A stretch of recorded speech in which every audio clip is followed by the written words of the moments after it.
केंद्र में मंत्री आदरणीय श्री संजीव बालियान जी, हरियाणा से हम लोगों के बीच में उपस्थित माननीय मंत्री श्री जयप्रकाश दलाल जी, आदरणीय श्री कपिल देव अग्रवाल जी, आदरणीय श्री विजयपाल तोमर जी, श्री भोला सिंह जी, श्री विजय शुक्ला जी, श्री उमेश मलिक जी, श्री विमल शर्मा जी, श्री प्रमोद उत्पाल जी, श्री वीरपाल निर्वाल जी, शुभविंदर सोम जी, मेरे सामने बैठे हुए दूर दूर से आए हुए सभी किसान जो बुजुर्गों को मैं सर झुकाकर मैं आपके चरणों में मैं प्रणाम करता हूं। आप सब बड़े बुजुर्गों का मैं यहाँ पर स्वागत अभिनंदन करता हूं। हमारे नौजवान मित्रों का अभिनंदन और स्वागत करता हूं। मैं सबसे पहले हमारे भाई आदरणीय संजीव बालियान जी को मैं इस बात के लिए बहुत बधाई और शुभकामनाएं देता हूं कि आपने इस तरीके का आयोजन आज मुजफ्फरनगर में उत्तर प्रदेश में आज आपने करके दिखाया है। मैं इसके लिए बहुत बहुत शुभकामनाएं और बहुत बहुत बधाई मैं आपको देना चाहता हूं। और ये भी क्योंकि आप जानते हैं कि किसान को हम सब लोग, ये हमारा कृषि प्रधान देश है, हमारा उत्तर प्रदेश कृषि प्रधान प्रदेश है और अन्नदाता के रूप में हम किसान को जानते हैं। और वह अन्नदाता और इसीलिए कृषि क्षेत्र के प्रति, किसानों के प्रति, उनके हित के लिए काम करते रहना यह हम सब लोगों का नैतिक दायित्व भी है और इस देश की अर्थव्यवस्था को सुधारने के लिए यह आवश्यक और सबसे जरूरी कदम भी है। और इसलिए मैं ये कह सकता हूं कि इसी सोच पर जो हमारे प्रधानमंत्री जी, हमारे मुख्यमंत्री जी, जो लगातार उन्होंने 2014 में सरकार आने के बाद केंद्र में और उत्तर प्रदेश में 2017 के बाद से जो भी हमारी नीति बनी है उसके आधार में हमेशा हमेशा हमारे प्रदेश और देश के किसानों का हित रहा है। और इसी क्रम में इस कार्यक्रम का आयोजन भी आदरणीय श्री संजीव बालियान जी ने यहाँ पर किया है। मैं बहुत शुभकामनाएं मैं उनको देना चाहता हूँ। आज लगातार 2014 से लगातार किसानों के सशक्तिकरण के लिए उनकी हमेशा कैसे उनका संरक्षण हो, कैसे संवर्धन हो, इसके लिए निरंतर प्रयास भारत सरकार के द्वारा किए जा रहे हैं। अभी अनेक बातों पर आदरणीय विजयपाल तोमर जी ने यहाँ पर प्रकाश डाला है और सबसे बड़ा अंतर आपको यही दिखाई देगा कि 2014 में जब नरेंद्र मोदी जी देश के प्रधानमंत्री बने थे तो इस देश में कृषि के ऊपर जो बजट जो तय किया गया था वह 2014 से मोदी जी से पहले वह मात्र लगभग 25,000 करोड़ का बजट हुआ करता था। लेकिन मोदी जी के रहने के बाद आज 8 साल के बाद जब आप यह अंतर देखेंगे तो आज इस देश के कृषि का बजट 1,25,000 करोड़ हो गया है। इतना बड़ा अंतर मोदी जी के आने के बाद ये हुआ है। और क्या इस बात को विपक्ष के लोगों ने कभी समझा नहीं था कि इस देश को आगे बढ़ाने के लिए अगर कोई एकमात्र रास्ता है, अगर इस देश को आगे बढ़ाने के लिए, इस देश की अर्थव्यवस्था को ठोस और मजबूत बनाने के लिए अगर कोई एक रास्ता है तो वह रास्ता इस देश और प्रदेश की गांव और गलियों से ही होकर गुजरता है। और जब तक हम इस देश के किसानों को हम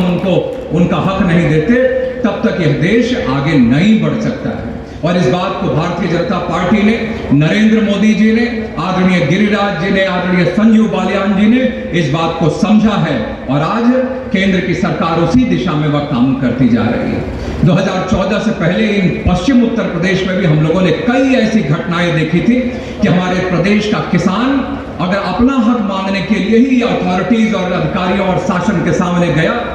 तो उन किसानों से बातचीत करने के बजाय उस समय की सरकारों ने किसानों के ऊपर गोलियां और लाठी बरसाने का काम किया था। लेकिन आज स्थिति बदली है। आज अगर लगता है सरकार को कि अगर हम अपनी बात अगर सही तरीके से नहीं पहुंचा पा रहे हैं तो अपने किसानों के लिए 3-3 बिल जो लगा था कि इस देश में किसानों की स्थिति को और सुदृढ़ करने का काम करेंगे, लेकिन लगा कि किसानों को और ज्यादा समझाने की अभी आवश्यकता है और समय की आवश्यकता है। तो हमारे प्रधानमंत्री जी ने थोड़ी भी देर नहीं की और उन तीनों को वापस कर लिया। ये होता है एक नेता के रूप में काम करने का जो एक जज्बा था वो नरेंद्र मोदी जी ने वो दिखाया और उन्होंने ये सिद्ध कर दिया कि 2014 में जो उन्होंने कहा था कि वह इस देश के प्रधानमंत्री के रूप में सिर्फ काम नहीं कर रहे हैं बल्कि वह इस देश के करोड़ों करोड़ों लोगों के प्रधान सेवक बन के वह काम कर रहे हैं। इस बात को उन्होंने चरितार्थ किया है, इस बात को उन्होंने सिद्ध करके दिखाया है। और मैं जानता हूं और हमारे देश में प्रधानमंत्री जी ने $1 ट्रिलियन इकोनॉमी जो बनाने के लिए, $5 ट्रिलियन इकोनॉमी बनाने के लिए जो प्रधानमंत्री जी ने कहा है, वह हासिल भी हो सकता है तो यह कृषि क्षेत्र से ही यह हासिल हो सकता है। किसानों को ही जब तक हम आगे उनको मजबूत नहीं करेंगे तभी यह संभव हो पाता है। कई बार हम भारतीय जनता पार्टी के लोगों से लोग पूछते हैं, कई बार लोगों को पूछते हैं कि भाई सब चुनाव 2014 जीत गए, 17 जीत गए, 19 जीत गए, 22 जीत गए, 24 भी जीत जाएंगे तो कब तक यह भारतीय जनता पार्टी के कार्यकर्ता ऐसे ही मेहनत करते रहेंगे, चलते रहेंगे। और मैं बार बार इस बात को मैं कहता हूं और एक बार फिर अपने किसानों के बीच में दोहराना चाहता हूं कि भारतीय जनता पार्टी के कार्यकर्ता, नेता ऐसे ही रात दिन खून पसीना अपना बहाते रहेंगे और यह यात्रा हमारी तब तक अनवरत ऐसी चलती रहेगी जब तक कि इस देश के करोड़ों करोड़ किसानों के चेहरे पर मुस्कान और उनके चेहरों में, आंखों में चमक नहीं ला देते, तब तक भारतीय जनता पार्टी की यात्रा अनवरत ऐसी चलती रहेगी, उसको कोई रोक नहीं सकता। इतना मैं आपको विश्वास के साथ में कहना चाहता हूं। बहुत सारी योजनाएं हैं, बहुत सारी बातें हैं, लेकिन हमारे वरिष्ठ नेता यहां पर बैठे हुए हैं, उनका लंबा अनुभव है। आदरणीय श्री राजनाथ सिंह जी के साथ, आदरणीय श्री नरेंद्र मोदी जी के साथ लगभग 40 वर्षों से काम करते हुए आज वह केंद्र में आदरणीय मोदी जी के साथ काम कर रहे हैं। इसीलिए उनकी बातों को सुनने के लिए हम लोग यहाँ पर आए हैं। बहुत सारी बातें हैं, वो आदरणीय तोमर जी ने भी कहा कि कैसे उत्तर प्रदेश में सिंचाई के लिए बिल भी 100% किसानों के लिए माफ करने का जो आदरणीय योगी जी ने कहा है तो उसका सीधा लाभ होना है। और आदरणीय तोमर जी जैसा कह रहे थे कि कैसे यह कृषि, यह आप हमें